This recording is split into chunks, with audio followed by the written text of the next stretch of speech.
Assalamualaikum warahmatullahi wabarakatuh. Jumpa lagi dengan saya, Coach Ageng Bodro. Tentunya masih di channel Humas. Nah, seperti yang saya janjikan, beberapa waktu yang lalu kita sudah sempat berkunjung dan sowan atau menghadirkan ketua umum dan jajaran. Walaupun dengan kesibukannya kita bisa rada maksa lur. Kali ini saya mendatangkan Biro Hukum.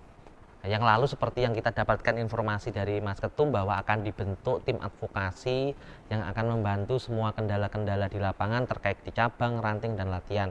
Lah, kebetulan kita juga belum kenal semua, nanti kenalan dulu tentunya. Nah, sebelumnya Assalamualaikum warahmatullahi wabarakatuh. Waalaikumsalam warahmatullahi wabarakatuh. Saya perkenalkan satu-satu lur, sebelah kanan saya nggak asing lagi. Badannya yang sangat kekar ini adalah Mas Samsudin. Iya, Mas. Jadi yang ngalor ngidul itu tahu sendiri. Lalu ngapunten ini dengan Mas Sinten. Saya Samsul Hidayat. Mas Samsul Hidayat. Mas Samsul Hidayat. Jadi ternyata kalau yang depannya Sam itu kayak memang urusan hukum nih galak-galak ini. Nggak asing lagi kita ini ada Mas Agus yang jenengan pasti udah tahu, yang ditantang debat katanya nggak muncul katanya. Lah ini nanti kita akan roasting lagi. Mas nuwun sewu, bukan saya nggak sopan, biar rileks nggih. Saya tuh sebenarnya ngobrol sama orang hukum tuh ngeri. Apa-apa dipasalin nanti saya repot. Yang terakhir ngapunten dengan Mas, mohon maaf dengan Mas. Saya Husrani Nor. Mas Husrani Nor. Ini luar biasa sekali Sejahtera ini ya. Kita ini punya saudara dari Sabang sampai Merauke nggih. Lah ini, nah mungkin langsung saja saya akan tanya dari yang tertua dulu karena waktu itu disampaikan bahwa yang akan mengkoordinir sebagai punggawanya atau senopati kalau orang perang itu Mas Agus. Nah, kita tanya dulu ke Mas Agus. Kebetulan beliau ini sebenarnya saya canggung kalau ketemu beliau ini. Dilihatin aja saya minder loh. Jadi sugeng dalu Mas Agus. Selamat malam. Sugeng dalu, selamat malam. Salam persaudaraan untuk dulur-dulur semua. Mas. Masih suka, hobi lamanya masih suka dilakukan Mas? Masih. Yang ngikuti spion itu? Masih, nendangin spion juga. Luar biasa. Kalau pada bandel-bandel kita tendangin. Luar biasa. Mas Agus, niki saya langsung saja nggih Mas. Poin pertama, sumber yang saya dapatkan dari Mas Ketum beberapa waktu lalu. Poin pertama adalah akan dibentuk tim advokasi yang dikoordinir oleh pengurus pusat tentunya dengan jumlah yang tidak sedikit katanya, yang mana ini akan dilakukan untuk membantu dan mendukung semua kendala-kendala yang berkaitan dengan hukum, baik itu organisasi dan mungkin ada ya yang selama kasus-kasus lalu ya Mas. Ini bagaimana Mas Agus? Apakah betul dan bagaimana sistemnya seperti apa? Dulu kan biar tahu.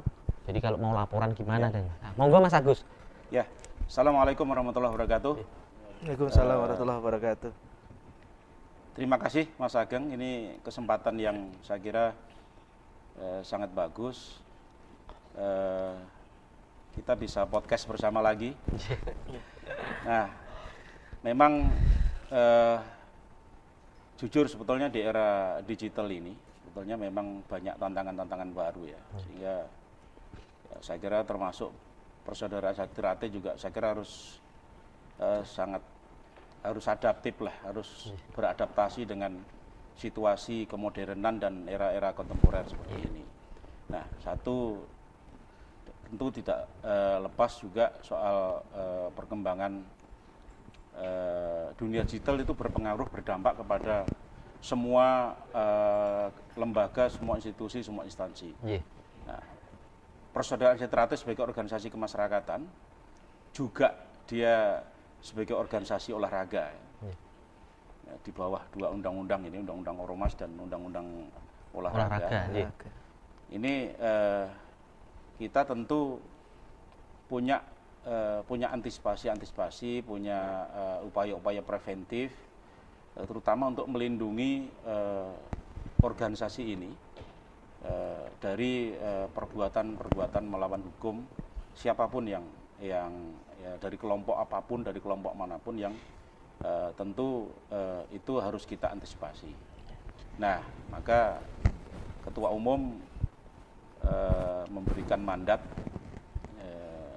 kepada saya dan dulur-dulur yang kemudian praktisi hukum untuk membentuk tim ad hoc.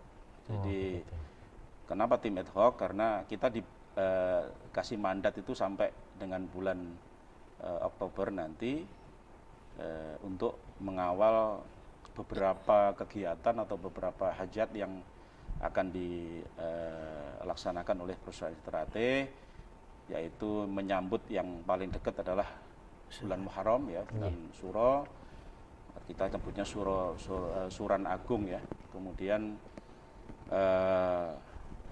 sampai dengan parapatan luhur maupun kejuaraan dunia yang akan kita lakukan. Nah, tim ini sebetulnya kenapa disebut ad hoc ya, karena kita sedang membangun image bahwa Strate ini sebagai organisasi yang tentu anggota-anggotanya harus patuh dan taat pada peraturan perundang-undangan. Ini yang harus dilakukan. Nah, oleh karena itu sebetulnya bukan saja kita tim ad hoc yang namanya tim advokasi organisasi PSAT dan bantuan hukum ini sebenarnya bukan hanya soal melakukan langkah-langkah hukum, melakukan litigasi ya, tetapi juga mengedukasi kepada anggota Persaudaraan Strate untuk patuh dan taat pada peraturan yang berlaku. Sehingga kita selalu ke cabang, ke ranting, ke komisariat, ke rayon itu menyampaikan, kalian jangan sekali-kali melakukan perbuatan melawan hukum, ya, tindakan kekerasan, anarkis, persekusi dan sebagainya itu kepada siapapun dan kelompok apapun. Tetapi kalau kita menjadi korban dari perbuatan melawan hukum, ya, tentu sebagai warga negara itu kita harus mendapatkan pelindungan, nah, pelindungan hukum. Nah, tentu tim advokasi ini itu kita ingin melindungi organisasinya, kelembagaannya, maupun anggotanya. Anggota pun sebetulnya kita juga kepada anggota keluarganya. Oh, begitu. Nah, ini jadi tim advokasi ini sebetulnya punya tugas-tugas itu. Tetapi sebelum masuk ke ranah misalnya melakukan langkah hukum, litigasi dan non litigasi, tentu yang paling penting tadi itu edukasi tadi. Edukasi. Nah, masa sampai dengan bulan Oktober itu kita melakukan edukasi kepada cabang-cabang, kepada rayon, kepada ranting dan komisariat setelah rayon, agar kita semua ini bagian dari masyarakat hukum. Jadi apapun yang kita perbuat itu ada konsekuensi hukumnya. Oleh karena itu kita jangan, itu tadi pesan yang ingin kita sampaikan untuk mengedukasi itu adalah kita harus patuh dan tidak boleh melakukan pelanggaran hukum. Saya kira itu Mas Ageng. Luar biasa sekali, nggih, padat sekali keterangannya Mas Agus, komplit. Jadi kalau saya analogikan ibaratnya sebuah konstruksi bangunan yang sudah besar, organisasi kita ini kan sudah besar Mas. Mulai sekarang sudah ditata pagarnya. Nah, jadi advokasi ini bisa saya simbolikan ibaratnya pagar untuk melindungi penghuni dan tentunya bangunan yang kokoh itu sendiri. Gitu. Nggih, luar biasa nggih Mas. Lah ini secara organisasi apakah sudah dibentuk? Misalnya ketua, pasti tentunya kan di breakdown ada anggota. Saya mau tanya ke Mas Samsudin dulu. Apakah itu sudah ada ranknya? Misalnya anggotanya itu direkrut jika di masing-masing cabang gitu kan bisa gitu yang memiliki sumber daya hukumnya terekrut menjadi satu supaya nanti terkorelasi dengan pusat dan sebagainya. Apakah seperti itu? Lah nanti apakah Mas Samsudin dulu barangkali sudah dapat infonya, nanti kalau kurang lengkap nanti saya minta Mas Agus juga nambahi. Gimana Mas Samsudin, monggo. Makasih Mas Ageng. Jelas kemarin ya, seminggu yang lalu kita diberikan amanah oleh ketum dan alhamdulillah untuk ketua tim ad hoc adalah Kang Mas Agus Susilo, untuk wakil ketua adalah Kang Mas Rudi Hartono, sekretaris adalah Kang Mas Runi Irwanto, dan wakil sekretaris adalah Mas Dwi, dan bendahara adalah Mas Willy, Mas Willy Permana ya. Itu bagian dari struktural dan ditambah lagi ada korwil yang membidang wilayah-wilayah. Ya saat ini secara pribadi saya masuk di wilayah Lampung, Sumatera Selatan, dan mungkin juga membantu di wilayah Jawa Barat nanti seperti itu. Mungkin ada nanti korwil, dan nanti akan setelah semuanya nanti SK sudah turun, nanti akan kita sosialisasikan ke cabang-cabang, dan korwil nanti kita akan membuat Zoom yang mana memberikan edukasi, pemahaman hukum, dan langkah-langkah nanti semuanya akan diatur bagaimana sih dalam melakukan pelaporan, dan nanti kita juga tidak hanya sekedar tapi kita langsung action mendampingi, Mas. Oh, seperti itu. Jadi merasakan persaudaraannya itu ada, tidak hanya sekedar kayak seperti kemarin gitu loh. Ada yang sudah tersangka akhirnya ditinggalkan, kan begitu alasannya pribadi. Kita tidak seperti itu. Jadi kita memberikan pendampingan hukum secara yang dikatakan tadi Mas Agus, insya Allah tidak hanya sekedar pribadi, bahkan keluarganya pun kita lindungin. Mungkin itu Mas, singkatnya. Nanti saya akan tanyakan poin itu Mas D. Tapi ternyata sudah terstruktur nggih Mas dengan baik, luar biasa sekali. Nggak salah saya hari ini undang dulur-dulur senior semua. Lah sekarang saya mau ke, saya lupa nih Mas. Waduh ngapunten. Namanya siapa tadi Mas? Panggilannya Rani saja. Mas Rani. Iya. Mas Rani, maaf. Kalau saya lihat logatnya ini nggak orang Jawa ini, nggak Bukan. Pulau Jawa. Dari mana Mas aslinya Mas? Mohon maaf. Saya dari Kalimantan. Wih luar biasa sekali nih, ada saudara kita dari Kalimantan ini. Ya. Asli ya Mas? Asli. Melayu, Banjar ataukah Dayaknya? Banjar. Orang Banjar nih, orang Banjar kedatangan. Ini diminta teman-teman ketua dari supaya bisa memperkuat tim hukum ini. Luar biasa sekali loh. Jadi beliau mau datang jauh-jauh dari Kalimantan.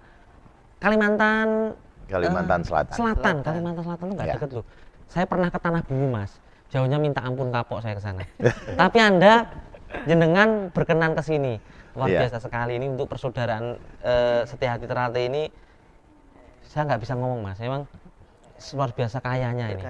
Nah, gitu. yang saya pertanyakan sekarang ke Mas. Jangan susah-susah ya. Mas Rani yang gampang aja. Takut nggak usah jawab. Pertanyaan saya adalah ini Mas. Apa? Mas Rani sebagai apa di dalam tim advokasi PSHT ini? Advok ya? Anggota. Saya ini banyakan makan itu loh Mas. Jadi kalau nyebut bahasa-bahasa Asing. asing agak susah. Panganan opo itu. Mohon Ya. maaf, gimana Mas? Iya, saya nggak mau terlalu kaku. Ya. Kemudian nggak mau susah-susah gitu loh. Iya. Ya kalau kami tentu backgroundnya hukum semua. Ya. Ya, ketua sudah minta kami untuk berkonsolidasi dengan baik menghadapi permasalahan internal maupun eksternal di PSHT pusat. Ya. Dan kami pikir kami mengikuti jejak ketua PSHT. Ya. Kami lihat beliau hati-hati melangkah. Ada permasalahan internal, ada pihak lain yang mengklaim, gitu kan? Jadi kita perlu sampaikan ke saudara-saudara kita semua di organisasi PSHT, karena kita ini satu sebetulnya, satu persaudaraan dalam ikatan PSHT. Jadi hukum itu sebetulnya harus tenang. Melangkahnya harus tenang, harus on the track, harus sesuai aturan. Ya bagi kita, kalau ada pihak-pihak yang mengklaim bahwa dia adalah PSHT yang sah, segala macam, bagi kami tidak masalah, itu hak dia. Tapi faktanya PSHT ini yang dipimpin oleh Mas Taufik. Ya Pak Taufik. Kami pikir sampai hari ini tidak ada putusan yang menyatakan tidak sah. Malah putusan-putusan dalam perkara itu tetap menyatakan kepemimpinan beliau itu masih eksis. Jadi itu yang penting. Ya. Nah, kemudian juga saya melihat langkah-langkah yang dibangun oleh rekan-rekan tim hukum ini sebenarnya sudah ada. Memang masih di bawah tanah ya. Teman-teman bilang kita nggak perlu show up dulu. Nanti ada saatnya gongnya berbunyi. Makanya ini penting diingatkan ke saudara-saudara kita, pengurus, Ya. anggota PSHT dari pusat sampai di tingkat paling bawah agar hati-hati dan tidak terprovokasi.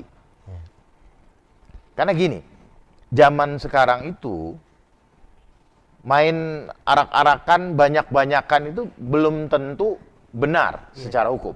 Iya. Ya. Saya nggak ingin menyinggung siapapun, tapi Ada akibat acara acara tirakatan tiba-tiba mengeluarkan satu keputusan yang tidak berdasar Iya. secara hukum. Mana ada mencat orang, nggak ada pembelaan. Betul. Pengadilan aja harus membela diri dulu, Iya. gitu loh. Iya, iya. Ini tiba-tiba acara selamatan, pecat, angkat, gitu. Mungkin suara saya terlalu keras ya. Iya. Tapi ini real, Iya. Iya. fakta. Saya masih menghormati Pak Taufik, ketua, karena saya lihat dia langkahnya smooth. Beliau nggak terlalu gegabah. Beliau menyerahkan ke tim hukum untuk memikirkan itu, karena beliau mengatakan bahwa ini organisasi persaudaraan yang dikedepankan, gitu loh. Betul. Jadi ketika ada masalah hukum, kita komunikasikan dulu. Tapi ketika itu tidak bisa maksudnya Jalan dimaafkan buntu. lagi, terlalu jauh, Jalan ya mau buntu. tidak mau, Nggak bisa ditoleransi lah. ya akhirnya kita serahkan ke hukumnya, gitu loh. Saya setuju, Mas. Ya, Ini kan nggak ada Mas Ketum. Kalau ada Mas Ketum, saya nanti dijewer. Jenengan yang harus pada galak-galak ini. Ya Lur ya? Saya setuju. Jadi, enggak, kalau ketumnya ini ya, saya lihat pembawaannya memang seperti ya itu. memang iya Mas. Kayak kami sendiri berbasic kreator ya. Memang berbasic broadcast. Kami ya bisa saja merosting dengan bahasa-bahasa media yang sudah terpublis gitu. Artinya ngimbangi dengan gaya-gaya yang dimau. Disiplin ilmu kami sama seperti itu. Tetapi saya juga itu yang saya herankan Mas Agus, mungkin nanti jangan diadu ya Mas. Beliau ini terlalu sabar Mas. Dan beberapa waktu yang lalu saya kan podcast, saya menanyakan menyinggung tentang Dik Bagus ya, kalau saya manggil Dik aja, orang memang senior saya gitu. Itu saja saya dilarang Mas Agus. Makanya saya berbisik-bisik kan jenengan ini karena Anda ini kan orang hukum. Tapi jangan diaduin, nanti saya dijewer beliau. Jadi kurang lebih itu Mas, saya Jangan setuju. khawatir, Mas Ageng. Saya setuju langkah jenengan. Nah ini, terus saya mau tanya sama saudara yang satu lagi. Selamat malam Mas. Wah, saya terpesona sekali dengan performanya ini. Malam ini tuh saya kayak dikelilingi kalau di akhirat kan ada malaikat ya, pengadil itu. Di sini saya dikelilingi sama pengadil-pengadil, tim advokasi yang paham-paham hukum. Dengan Mas siapa, saya lupa tadi. Samsul Hidayat. Wah, Bang Samsul, saya panggil Bang Samsul. Bang Samsul ini juga tergabung dalam tim advokasi. Biar dulur-dulur tahu sebagai apa Mas? Terima kasih sebelumnya. Ya. Kami tergabung dalam tim ad hoc. Ya, Dalam penugasannya adalah di wilayah Kalselteng. Kalimantan ya, berarti kalau Tenggara, Tengah, oke. Iya. Kemudian dalam kesempatan yang baik ini perlu kami mengabarkan bahwa sebenarnya isu-isu konflik yang sedang berkembang di luaran Iya. hari ini saya nyatakan tidak ada sebenarnya. Oh gitu. Kenapa saya sampaikan tidak ada? Karena telah lahir putusan inkrah van Dwesde atau berkekuatan hukum yang tetap dengan lahirnya putusan kasasi nomor 1712 tentang haknya ketua umum yang sudah sah menurut hukum. Itu yang penting pertama. Yang kedua, adanya putusan nomor 619 tentang keabsahan beliau. Jadi dengan kesimpulan yang ada, dua putusan ini adalah merupakan penyempurna hak dan keabsahan ketua umum yang sedang dianggap tidak sah. Kemudian Abal-abal ya, Mas. Abal-abal. mereka menyebut, ini terjawab bahwa itu hanya sebuah statement untuk membangun isu bahwa Mas Taufik bukan ketua umum. Hal Oh. ini terjawab dengan hukum yang lengkap. Kemudian yang paling penting, putusan ini adalah merupakan, kalau saya boleh menyampaikan dengan bahasa yang agak sedikit keluar, merupakan irrefutable presumption of law. Artinya putusan ini merupakan sangkaan undang-undang dan alat bukti yang tidak bisa dibantah. Bantahkan. Kemudian ada namanya res judicata pro vertet habeter, putusan hakim dianggap benar. Ini yang membanggakan tim kami semua sebenarnya. Gitu. Mungkin ditambahkan satu lagi itu akta notarial, yang mana di situ dari tahun 951, tahun 95 sampai sekarang itu jelas ya. Itu memperkuat kita bahwasanya organisasi yang dipimpin Mas Taufik ini memang benar-benar sah dan berkekuatan hukum. Jadi 3 landasan ini, akta notarial 17, 12 dan 619 ini tidak bisa terbantahkan lagi.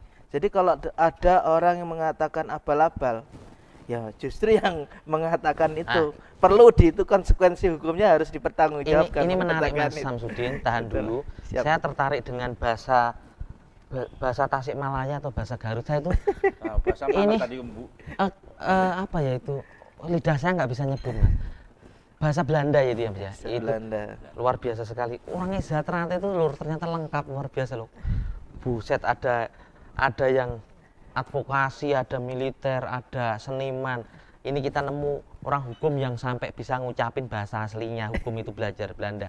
Lah jadi gini Mas, tadi kan dilontarkan bahwa untuk mengkonstruksi pemirsa, memanfaatkan media yang ada. Kalau di disiplin ilmu saya adalah itu membuat gimmick saja, gimmick pencitraan, agar isu itu ditangkap oleh grassroots kemudian menjadi memanas karena sudah terkonstruksi di dalam pikirannya. Seakan-akan itu yang terjadi, padahal tidak. Lah, sekarang yang menjadi pertanyaan saya, setelah terbentuk tim ad hoc ini, bukankah itu sudah melanggar hukum ketika dia memaparkan informasi dan bukti-bukti yang palsu disebarkan di media? Harusnya kan bisa ditindak tuh, Mas, menurut saya. Nah ini bagaimana? Langkahnya apakah sudah akan ke arah sana?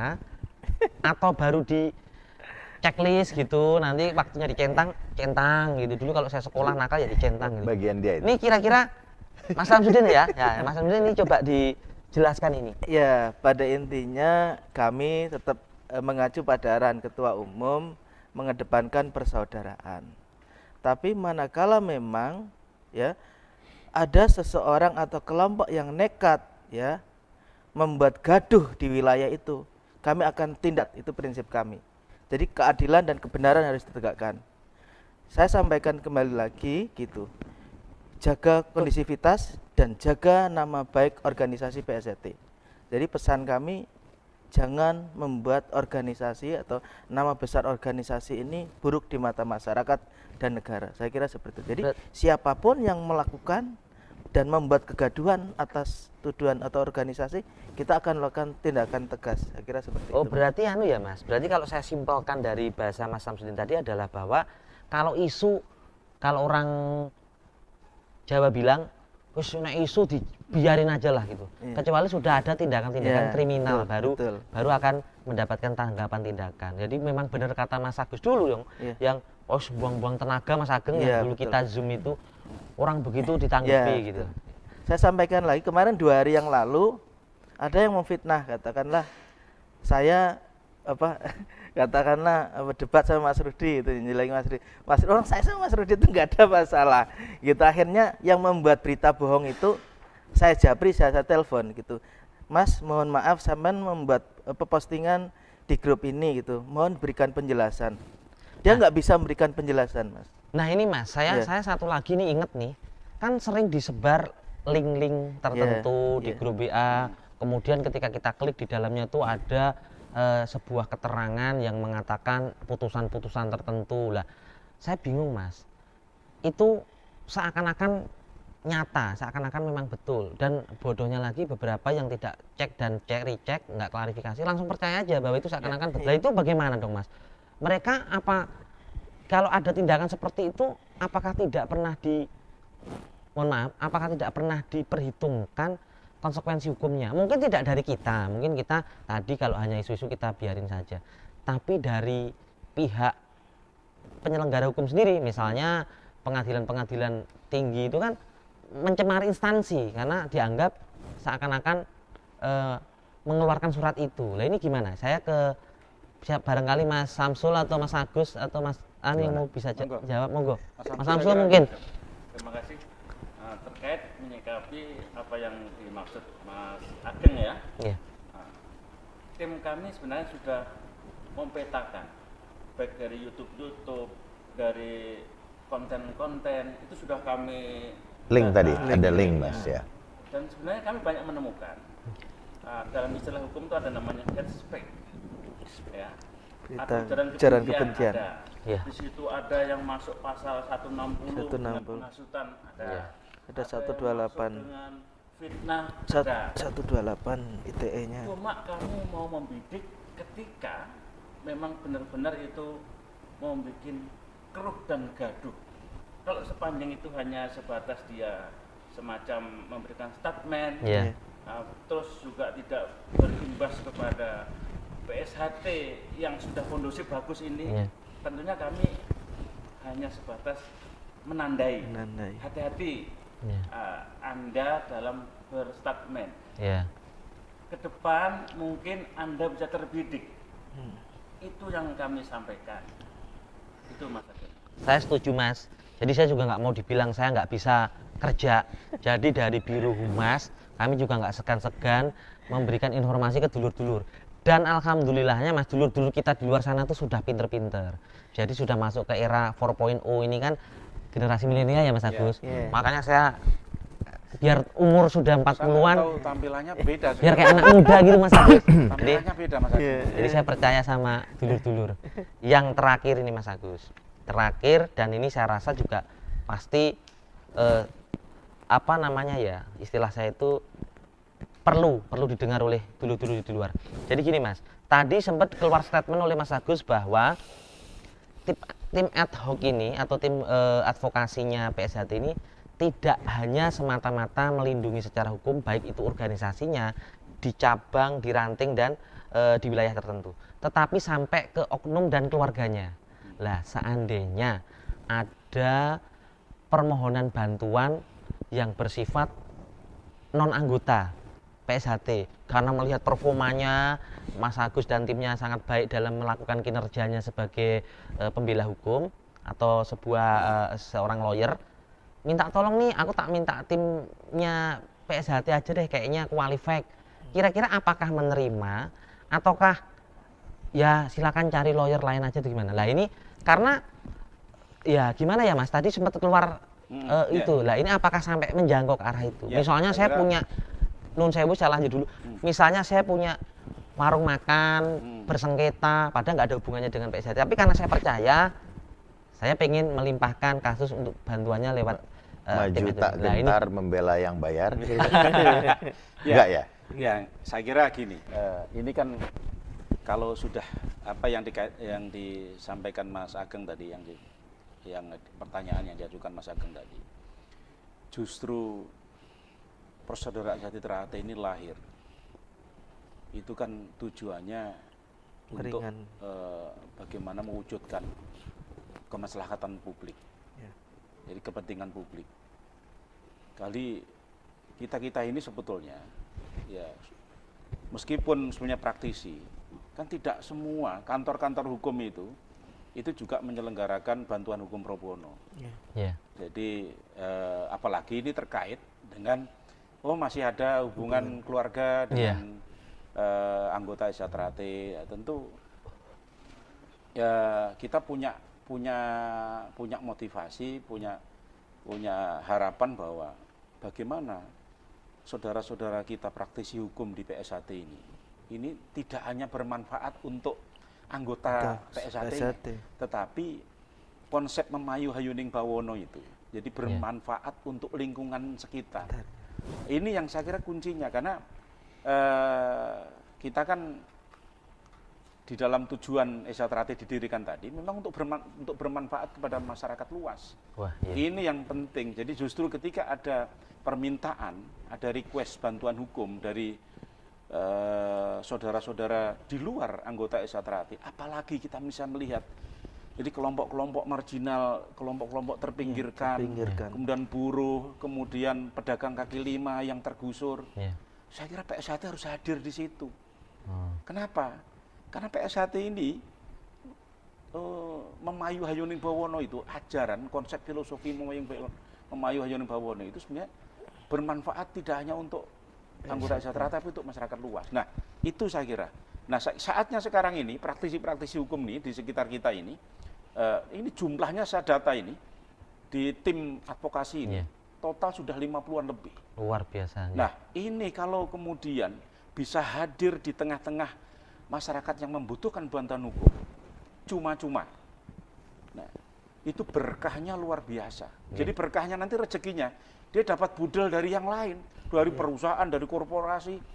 Itu nah kita harus konsep pemahaman kita harus seperti itu. Sehingga motivasi mengabdi kepada PSHT ini, Mas Usroni, kemudian Mas Samsul, Mas Samsudin, Mas Runi dan Mas Rudi dan sebagainya ini, ketika dia sudah punya konsep bahwa saya ketika membela masyarakat yang membutuhkan, masyarakat miskin, masyarakat yang terpinggirkan, teraniaya, nah itu siap-siap berkahnya. Nanti setelah mereka mendampingi itu dan berhasil, misalnya membebaskan mereka dari kedoliman kekuasaan, kedoliman dari perusahaan misalnya, itu berkahnya langsung dapat. Ini saya ciriin Mas Ageng. Kalau sudah dia membelanya ikhlas ini, kerja-kerjanya ikhlas, pro bono tadi cuma-cuma, itu langsung dapat aja dia. Dan saya pernah buktikan itu Mas. Di saat kemarin Jakarta Barat ya Mas ya, ada permasalahan tanah, saya diminta ketum juga diminta ketua cabang. Alhamdulillah ya hujan-hujan, ya kayaknya kita berjuang untuk PSHT. Alhamdulillah. Setelah itu ada tanda tangan kuasa Mas.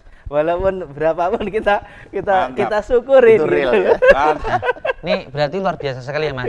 Jadi kesimpulannya Lur, bisa. Jadi kalau Anda jenengan punya masalah yang berkaitan dengan hukum, kemudian butuh bantuan hukum karena berhadapan dengan lawan yang mendolimi, jenengan tidak punya kemampuan dan pengetahuan tentang hukum, ternyata beliau itu siap membantu. Nah kesimpulannya itu. Tapi ingat, yang benar bilang benar, jangan salah ngaku-ngaku benar, itu sih sebenarnya. Karena tentunya dulur-dulur ini salah satu bentuk dari tadi sudah disampaikan bahwa aplikasi Memayu Hayuning Bawono, aplikasi berbudi luhur, tahu benar dan salah. Jadi jangan terus sampean mereman, sampean nakal, jahat, ngaku-ngaku sampean yang dijolimi. Ya, saya rasa itu. Terus ada yang terakhir nih Mas, barangkali nanti bisa disampaikan pesannya buat dulur-dulur terkait dengan basic sebagai praktisi hukum. Barangkali tadi ada yang terlewat belum saya tanyakan dan belum disampaikan. Monggo saya urut saja dari Mas Samsudin, ringkas, padat, nanti Mas Samsul, Mas Agus dan Mas Mloh. Monggo. Ya pada prinsipnya sebagai warga PSHT kita tunduk pada ajaran, jangan mengedepankan ujaran karena itu sangat bertentangan dengan keilmuan kita. Dan yang kedua, sekali lagi mari kita jaga PSHT ini sebagai organisasi yang berkualitas sesuai dengan tuntutan zaman. Saya kira itu. Mas Samsul. Terima kasih. Kami juga mengharapkan dari tim ini bahwa di dalam diri seorang hukum itu ada yang namanya officium nobel, artinya pekerjaan yang mulia. Dengan mulia itu bisa membantu masyarakat agar tujuan terakhir adalah hukum harus ditegakkan walaupun langit akan runtuh. Itu yang penting. Ilmu baru nih. Keren ini. Keren ilmu baru gitu. Terus Mas Agus terakhir karena ketuanya. Sekarang ke Mas Rani. Mas Rani ya, monggo. Statement terakhir. Statement terakhir ya. Saya patuh dan tunduk kepada Ketum PSHT, Bapak Insinyur Muhammad Taufik. Jadi real eksistensi secara hukum ada. Jadi kepada saudara-saudara PSHT di seluruh tanah air, jangan khawatir. Sekali lagi, saya selalu ulang. Ini banyak-banyakan itu belum tentu benar menurut hukum. Betul. Ya, dan kami akan melangkah hati-hati. Kita nggak sembarangan, ada ADART, ada peraturan perundang-undangan yang harus kita taati. Nah, jadi intinya kami siap kalau ada saudara-saudara kita di PSHT yang ingin share ke kita terkait permasalahan organisasi, baik pidana perdata, ya pidana perdata atau permasalahan hukum lainnya, kita siap backup gitu loh. Jadi jangan khawatir, kami ada untuk rekan-rekan semua PSHT di Nusantara. Terakhir Mas Agus sebagai ketua. Seluruh anggota Persaudaraan Sejahtera di seluruh tanah air, jangan panik, jangan galau. Sepanjang kalian semua berada di jalur kebenaran, jalur ajaran, nilai-nilai ajaran budi luhur, maka maju terus, pantang mundur. Tegakkan kebenaran, tegakkan ajaran, jaga marwah Persaudaraan Sejahtera. Saya kira itu. Luar biasa sekali tadi kita sudah bincang-bincang dengan tim advokasi PSHT. Jadi kesimpulannya adalah siapapun yang menapaki kebenaran tentunya ada perlindungan terhadap kita. Saya rasa itu podcast pada malam hari ini. Akhirul salam. Wassalamualaikum warahmatullahi wabarakatuh. Waalaikumsalam warahmatullahi wabarakatuh.